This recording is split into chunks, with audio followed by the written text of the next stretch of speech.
Very good morning, my dear friends. A hearty welcome to my YouTube channel, Dr. M.H. Annaya Academy. Friends, in today's video, we are going to discuss how to find the moment of inertia of tubular sections. When I say tubular sections, it could be a rectangular section, it could be a circular section or a square section, generally used in engineering. So, let me start the presentation with how to find out the moment of inertia of a rectangular tubular section. Friends, here we have got a tubular section having width is equal to b, depth is equal to h, in which there is a small portion that is at the center, it is removed, and that removed portion has got a dimension of small b and small h. And this is very obviously symmetrical about both y axis and x axis passing through the centroid G of the section. So, in simple terms, we can find out the moment of inertia of the outer rectangle, subtract the moment of inertia of the inner rectangle, and the difference will give you the moment of inertia of the shaded area, that is the tubular section. Friends, if we consider the outer rectangle, we have got Ixx, moment of inertia about the horizontal axis passing through the centroid, is equal to b h cube by 12. That is the moment of inertia for the larger outside rectangle, b, width into depth cube by 12. From that, if I am subtracting this small b small h cube by 12, that is minus small b h cubed by 12, will give you the moment of inertia of the shaded area about the horizontal centroidal axis. It can be further simplified as 1 by 12 multiplied by bh cube minus small bh cube. So, this is the formula to find out the moment of inertia about the horizontal centroidal axis xx.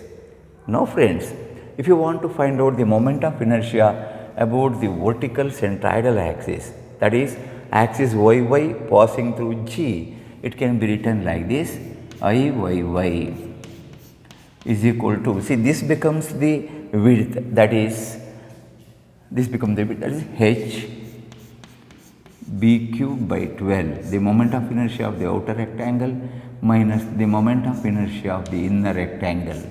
So, this can be rewritten as 1 by 12 multiplied by h b cube minus small h into b cube. This is the formula to find out the moment of inertia of the shaded area. Therefore, I can write down moment of inertia of the shaded area,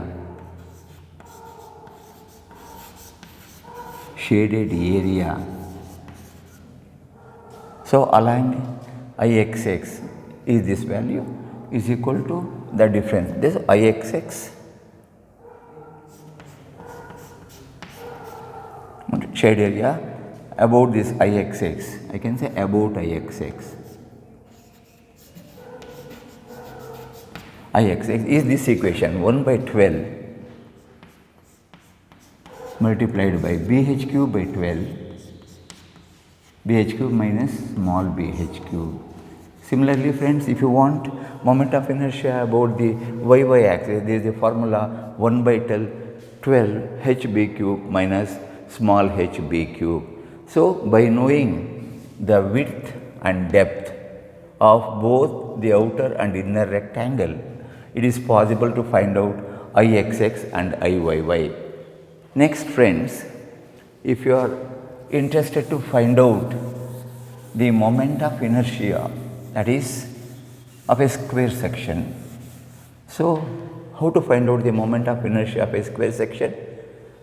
Friends, very obviously the tubular square section will have same depth and width. Width is A, depth is A I have taken, and for the inner square I have taken small a and small a, and Again, this is symmetrical about both the horizontal and vertical axis passing through G, the centroid.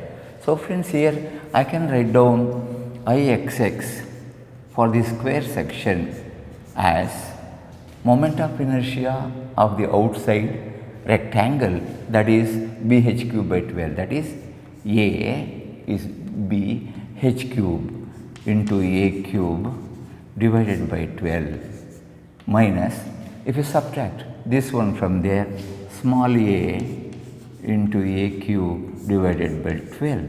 That is, friends, in terms of, if we simplify this, you will get this as 1 by 12 multiplied by A to the power of 4 minus small a to the power of 4, where capital A and small a are the dimensions or the sides of the outer and inner squares. Similarly, friends, if you are interested to find out this Iyy, it is given by, on this becomes A, capital A into A cube by 12, BH cube by 12 minus A into A cube by 12, because both the depth and the width are same, and hence you will get 1 by 12 of A to the power of 4 minus small a to the power of 4. Friends, if you observe these two, Ixx and Iyy, you find that they are same for a square. So, we can say Ixx is equal to Iyy is equal to 1 by 12 of A to the power of 4 minus small a to the power of 4. Friends, in the same problem, if it is required to find out the radius of gyration, so you can say the radius of gyration kxx and kyy, that is the radius of gyration about xx and y axis are the same in this case, and they are given by the formula I is equal to ak square, or this will be Ixx or Iyy divided by area of cross section, So, friends, here in a square both the values are same. You can put the value, and area of cross section of this will be area of cross section is equal to the area of the outer rectangle square minus the inner square, that is A into A square minus small a square is the area, and here kxx and kyy are the same because Ixx and Iyy are the same. And if they ask you what is the minimum radius of gyration, is kxx is also equal to kyy because they are the same. Similarly, in this case, if they ask you to find out the minimum radius of gyration, friends, you see this is bh cube by 12 minus small bh cube by 12. So, you have to separately find out what is Ixx, what is Iyy, then you have to find out what is kxx separately by taking Ixx here, kyy separately by taking Iyy here, and the smaller of the two values will give you the minimum radius of gyration. Friends, after learning these two, there is another common cross section that is used in the engineering, that is the tubular circular section.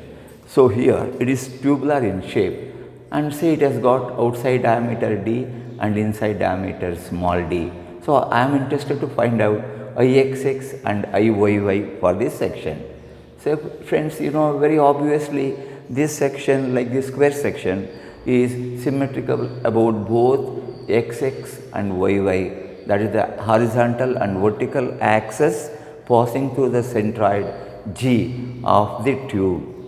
So, friends, here we can write down this Ixx is equal to Iyy, they will be same, that is given by pi by 64 d to the power of 4 is the moment of inertia of the outer circle minus pi by 64 small d to the power of 4. So this is the value of Ixx and Iyy, and if we are interested to find out the radius of gyration, so like our square section, so here Kxx is equal to Kyy is equal to square root of Ixx or Iyy divided by area of cross section. What is this area of cross section? That is the shaded area in this figure, and here I can write down this area of cross section is equal to area of the outer circle minus the area of the inner circle, that is pi by 4 capital D square minus pi by 4 small d square. So this will be pi by 4, a common factor, d square minus d square small d square.